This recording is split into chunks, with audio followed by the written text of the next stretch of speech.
Hello everyone, my name is Cole and welcome back to another Minecraft video. I want to give you a quick update on some of the work that I've done on the large ship carrier that I've been working on for what seems like forever. Hopefully it's almost done, probably about another four episodes or so, and that'll be all good to go here. So as you can see, some changes from the last episode. I've reduced the amount of laser cannons on the side of the ship from 5 down to 3, so 3 on each side, so 6 total. And I've also changed out the gray here to red. And this is going to be the final color scheme that I go with the ship. I'm going to go with the cyan terracotta, or the gray terracotta, and I'm going to go with red concrete. I had red terracotta up in here before, but the red concrete really makes the ship pop, and I think that's going to be the final color scheme that I go with. I do need to add in a bunch of red up top up here to get rid of the monotony, but I think this is going to be, as far as primary and secondary colors, this is what it's going to be. I will also get rid of the sea lanterns there in the center and figure out some sort of other lighting solution in there. So yeah, that's pretty much it for the outside updates. There's one major outside update I do need to go over actually, but yeah, this is pretty much what I'm going to go with. I'm still toying around with the idea of putting a large laser cannon on the front.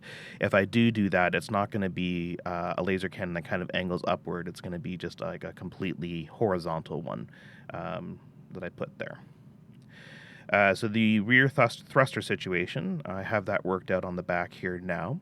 This does need to be scaled up. This is kind of just a rough draft of what I have. It's a new design that I've never made before, so we're just kind of toying around with a few ideas. But what I have is a large bar across the back, and so this would be for like hyperspace or FTL, similar to what you see on the Millennium Falcon. And then I've got these larger thrusters, and these would be like, like I forget what you call it. Like if you're just moving around within the solar system, that's what these ones are going to be here. I think I do need to scale it up to make it proportional with the rest of the ship. But as I said, this is just a rough draft for right now, and I'll come back and make some edits and changes to it. All right. So the other thing that I finished is main engineering in the ship. Never mind about these slats here; they just provide daylight to light up the interior of the ship while I worked on it. But main engineering is 2 stories or 2 floors. So we got the main floor down here, and then the second floor is up there, which we can access using some stairs. And then right here, this is where the elevator is going to be that takes you up into the main part of the ship with the living quarters. And this is the same on each side.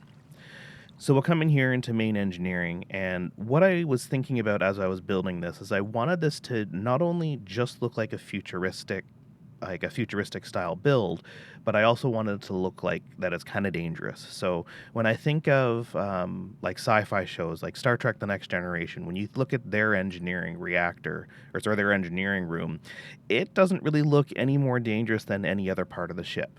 Yes, if the reactor's having a problem, they can throw up a containment field, they can eject the warp core, but realistically, it's kind of like a safe place. It's not really any more dangerous than anywhere else on the ship.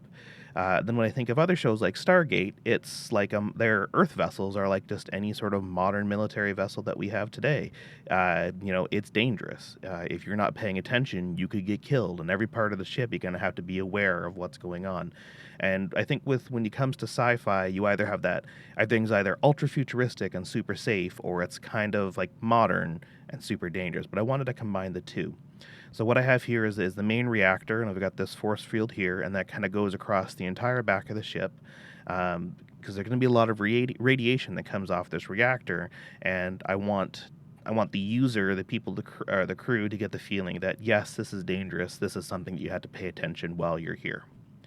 So right here I have the main reactor shut off. So I wanted to have that centralized. I've got one down here, and then there's another console upstairs that has the same sort of shut off. The only thing that this does is it provides a readout up here on the display, and then this switch will turn off the reaction.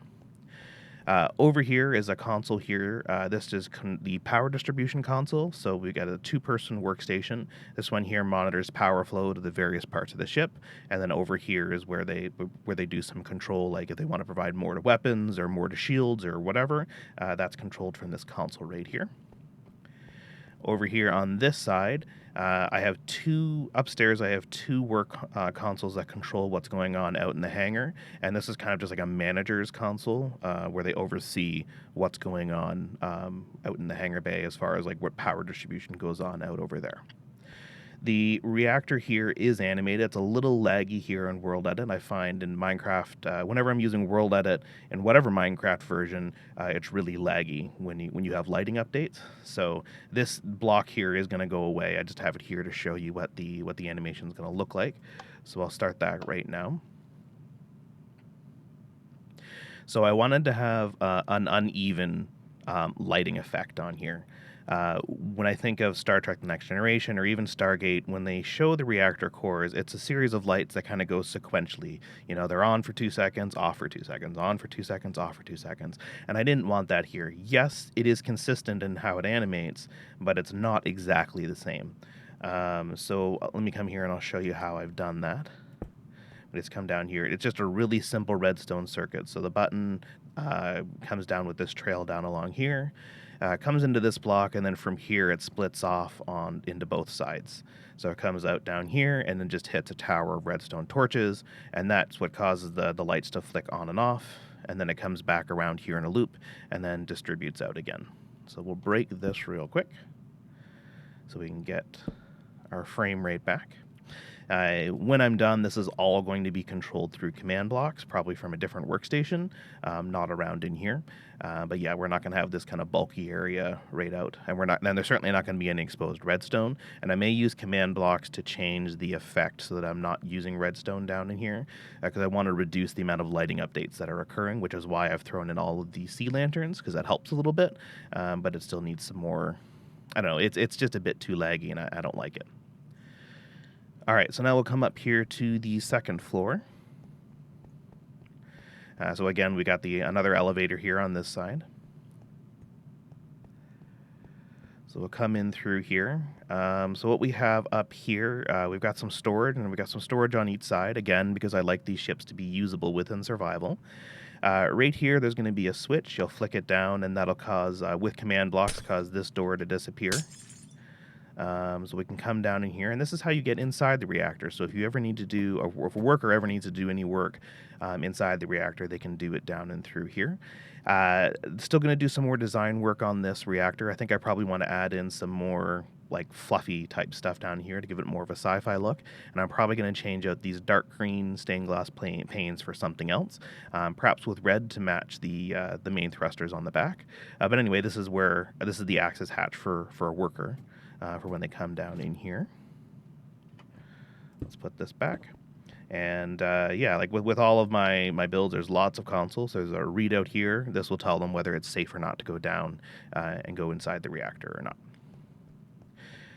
All right, so next on the build here, we've got 2 consoles, one here and one here. These control what's happening out inside of the hangar bay. So I've got 4 large ships here, and those large ships are going to be capable of FTL or hyperdrive or whatever you want to call it. So what I'm going to have is kind of like a crane-style thing that goes and provides like fuel to these ships. So whatever elements or crystals or whatever they're using for their thrust, that needs to be refueled. And so these consoles here are going to control the cranes for the ships that need to be refueled. Over here is the primary reactor console. So this is where the commander is going to be, the main engineer, the head engineer. So he's going to control, he's got a big heads-up display that tells him everything that's going on with the reaction chamber, and then he controls it from right here. And then over here, this is where the reaction is controlled as well. So this one controls the flow of elements into the reactor, so they can adjust it to achieve different speeds of FTL, or all that other fun sci-fi stuff as well. So the next, that's all for today's video. The next episode, we're going to work on the hangar bay here. And I've actually solved one of the problems here, and that's going to come down to lighting. So what I've done, as you can see right here, is I've got 2 strips of daylight. And the way that daylight works in Minecraft is each block of air also has a light value, and when a light value is daylight, you get like 14 blocks. Like the light will decrease 1 step at a time up to 14 steps away. So if I cut a hole in up here, I get daylight down into here, and then as soon as I cover it, I'm going to get a decreasing level of light the further underneath that I get it. So what I need to do is I'll come up here, is I need to essentially carve holes all through the top of the ship, and then that'll get me daylight light inside of the ship. So I don't need to go and do the, let me show you down here. I'll pop back inside. So I don't need to spam the ground with sea lanterns or spam the roof with sea lanterns, because I guess it's going to look too dark overall, and that's not going to look very good. But if I can punch a hole, like for example, I'll show you probably right about here. Nope, I'll come up a bit further. There we go.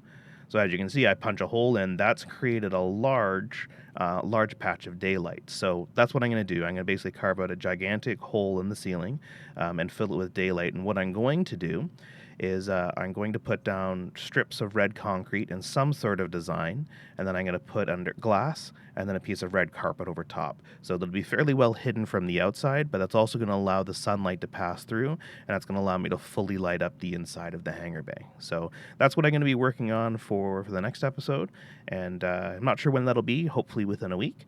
But yeah, if you like the series, thanks for watching. I appreciate it, and have a great day.